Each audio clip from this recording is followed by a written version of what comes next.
Saudações alvinegras, pessoal. Esse é mais um vídeo dos meninos de Fora da Vila. Eu sou o Danilo Rattori, trazendo aqui a nossa tradicional análise, né? Nosso resumo da entrevista coletiva do treinador. Orlando Ribeiro já falou ontem lá em Goiânia, pós-jogo. Aparentemente só o De Olho no Peixe estava presente, porque só o Felipe Camargo fez perguntas para o treinador. Mas foram perguntas interessantes. Eu acho que talvez, né, o fato dele ser o único a perguntar facilitou para que ele tivesse um roteiro um pouco mais construído, então ele conseguiu perguntar coisas que eventualmente não tinham sido perguntadas nas outras entrevistas, então achei uma entrevista interessante. Vamos aqui passar alguns trechos, vamos aqui falar um pouco sobre o que o Orlando Ribeiro comentou, e se a gente até concorda ou discorda. Mas antes, peço sempre, se inscreve no canal, deixa um like, compartilhe. E muito obrigado a todos que comentam. A gente sempre dá uma curtida lá, deixa um like, às vezes não dá tempo de responder, mas a gente muito feliz com todos os comentários, o pessoal que comenta sempre, o José Messias Rosa, o Daniel Melo, o Rogério Sanassi, então muito obrigado a todos vocês, continuem comentando, continuem ajudando o canal Meninos de Fora da Vila, e no mais, deixe seu like e compartilhe. Vamos então ver o que é que foi dito e perguntado, né? O que é que foi perguntado pro Orlando Ribeiro. Como eu disse, só o Felipe Camargo participou da coletiva e ele começou perguntando qual que era o tamanho dessa vitória, né, da maneira como foi, principalmente por ter duas viradas na partida. Ele falou que o Orlando Ribeiro foi bem sucinto, né? Diz que é importante a vitória, da maneira como foi, prova que os atletas querem chegar na Libertadores, vinha de duas derrotas seguidas, que é uma coisa que incomoda, e ele falou, a palavra acho que é superação, a palavra dessa entrevista foi superação.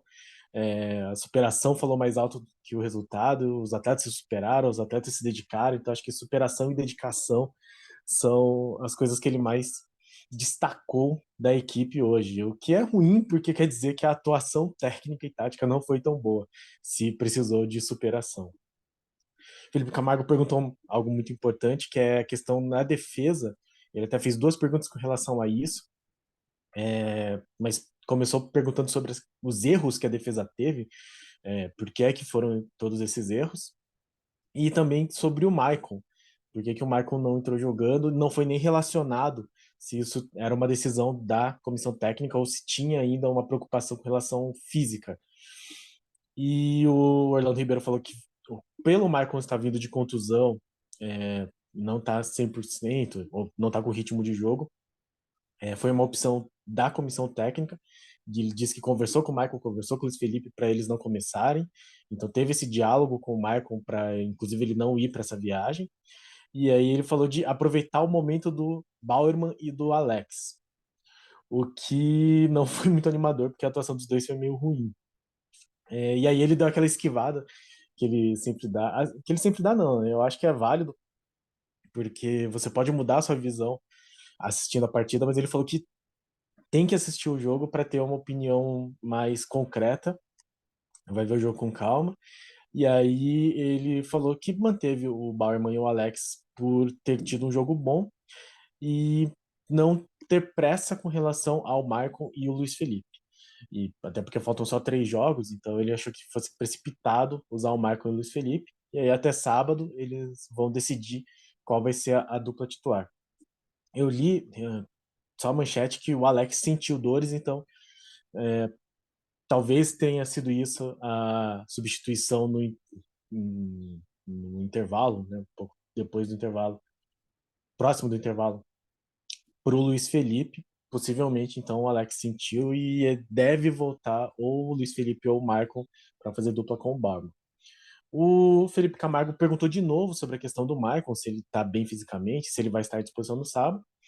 O Orlando Ribeiro disse que o Maicon não viajou por opção dele, ele estava em condições, mas não sabia se aguentaria o jogo inteiro, e aí conversou com ele, até porque ele pensou todo o jogo com a pressão do Atlético Goianiense, porque eles precisam também bastante do resultado, já que estão na zona do rebaixamento, e aí optaram pelo Edu, ele chama de Edu, mas pelo Bauerman e pelo Alex, porque estavam com mais ritmo melhor. E aí agora o Michael Luiz Felipe já estão integrados e ele vai ver para o próximo jogo. Em seguida, o Felipe Camargo perguntou sobre a questão do meio de campo. Por que é que foi com Carabarral, Sanches e Camacho? E eu vou compartilhar essa resposta porque é uma pergunta que eu tinha também. Por que colocar esse meio de campo tão pesado e pouco marcador? Vamos ver se eu conseguir, porque é sempre uma dificuldade. Já sei que deu errado aqui, mas vamos ver qual que foi a resposta do Orlando Ribeiro. Eu sei que vocês estão vendo aí, mas eu vou parar aqui porque eu compartilhei do jeito errado. Vamos ver qual que foi a resposta do Orlando Ribeiro com relação a essa pergunta. O Carvajal, ele veio no lugar do Ed Carlos, né? Então a gente achou que ali precisaria de uma marcação melhor no meio-campo. O Carvajal não é a mesma situação do Ed, não é a mesma característica do Ed. Então, como nós estamos jogando fora, da maneira que o Atlético, imaginávamos que o Atlético ia fazer e como fez, nós precisaríamos de uma marcação um pouco melhor. Então a função do Carabarral lá era para marcar e substituir o Ed Carlos, que não joga mais nessa temporada. Não sei se o Carabarral fez exatamente essa função de marcação, e me preocupa um pouco que ele seja a única opção, ao invés de colocar, por exemplo, o Sandro de titular, mas que marca um pouco melhor, eu acho. Ou o próprio Balieiro, que ele falou que marca bem. Enfim, vamos seguir. O Sanches veio no lugar do Rodrigo, mas aí é uma questão de ficar um pouco mais com a bola, de orientação dentro de campo. O Sanches é um atleta experiente, é um atleta de qualidade, então a ideia com os dois era essa, né? Que eles realmente pudessem dar uma sustentação de marcação e uma sustentação de orientação e de posse de bola. Que não aconteceu, não teve essa sustentação de marcação e posse de bola improdutiva, né? Certo. Eu vou até já colocar aqui, porque a próxima pergunta é em relação à substituição do Natan e a entrada do Balieiro ao invés do Auro. Deixa eu só confirmar aqui a hora. Já vou colocar essa resposta também, porque eu achei uma resposta interessante. Então, o Felipe Camargo pergunta sobre a entrada do Balieiro, não a entrada do Auro e a saída do Natan. Escolha pelo Vinícius Balieiro nessa noite. Porque o Balieiro é um atleta que marca muito bem, tem uma dinâmica muito boa de marcação. E desde o primeiro tempo o Atlético estava nos incomodando um pouco ali em termos de marcação. Isso é verdade, que o Atlético estava subindo muito na direita, nas costas do Natan. Achei interessante ele falar que o Balieiro marca muito bem. Eu acho que o Balieiro marca melhor que o Natan, não sei se é muito mérito. Então optamos pelo Balieiro, não pelo Auro, porque nós não necessitávamos de chegar com um lateral chegasse à frente ou que construísse alguma jogada. Nós já estávamos no momento que nós precisávamos se defender. E o Balieiro, ali como um primeiro volante, que eu vejo ele como um primeiro volante, é difícil passar por ele. A gente vê nos treinos, a gente vê nos jogos. E ali naquela posição, no momento, era o que a gente precisava. Interessante que isso aconteceu quando o Santos já estava perdendo, e aí ele reconhece, na visão dele, que ele precisava de mais marcação ao invés de alguém que subisse ao ataque. É, acaba que o Santos ganhou, então ele tem esse a favor dele, né? O Santos eh, entregou a bola para o adversário, investiu no contra-ataque e deu certo. Não sei se é a melhor estratégia, mas o resultado foi positivo. Então fica valendo, né? Fica valendo. Depois o Felipe Camargo perguntou se sobre a questão de como esse time parece, principalmente para o torcedor, que ele não joga bem, mas consegue resultado eventualmente. E aí ele repete a questão. Foi um jogo de superação, de dedicação. E aí ele falou que não foi assim nos outros. Né? Se ele acha que foi desse jeito.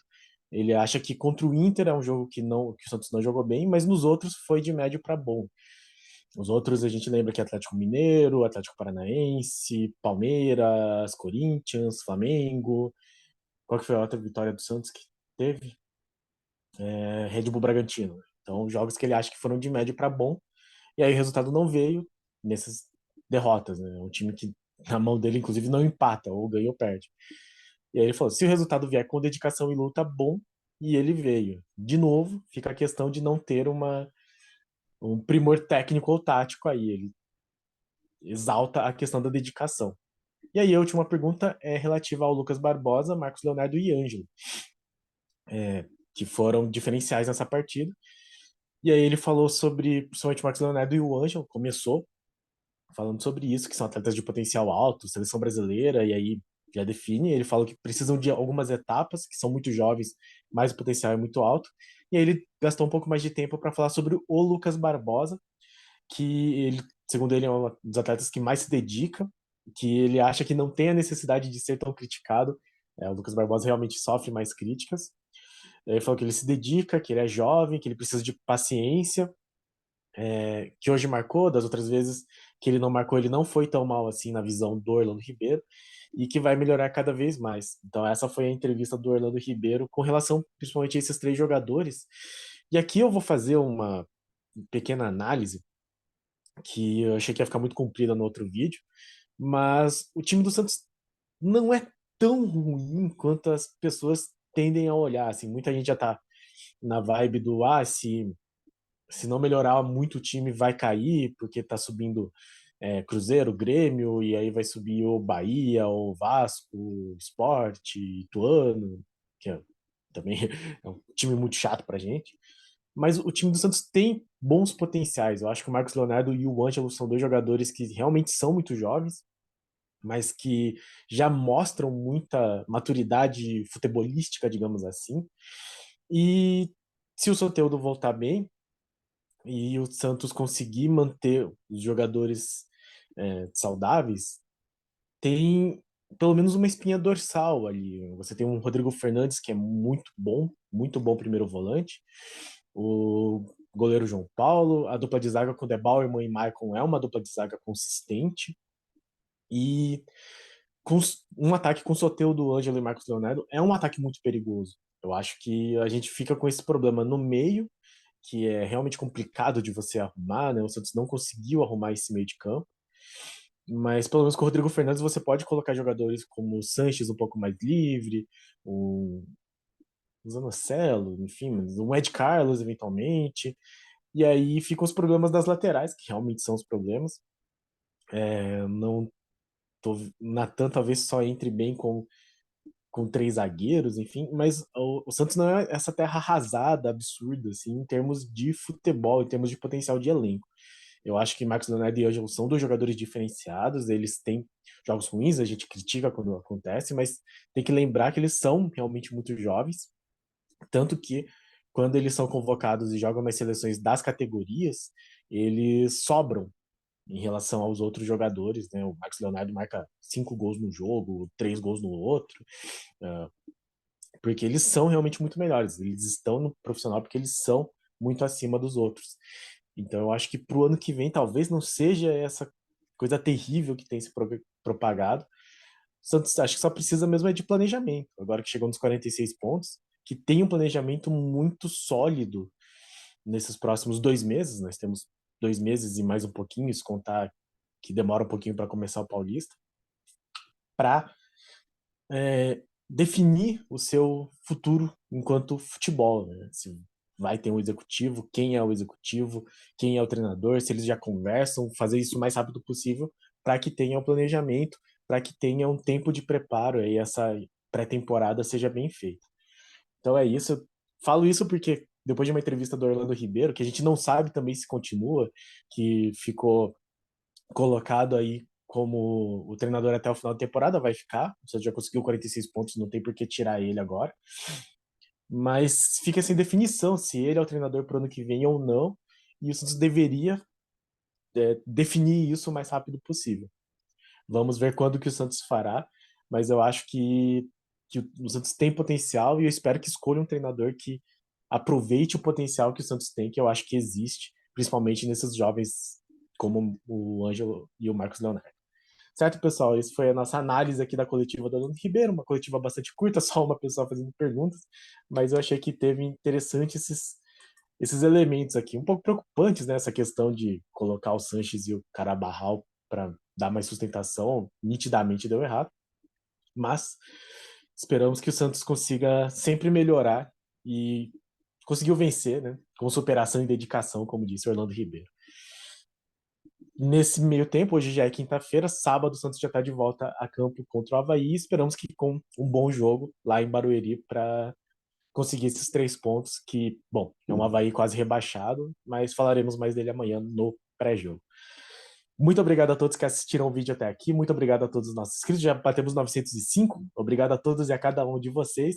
No mais, se inscreva aí se você não for inscrito, a gente olha e fica feliz com cada número que aumenta. E deixe seu like, deixe seu comentário, diga o que você acha do trabalho do Danilo Ribeiro, compartilhe e pra cima deles, pessoal. Abraço!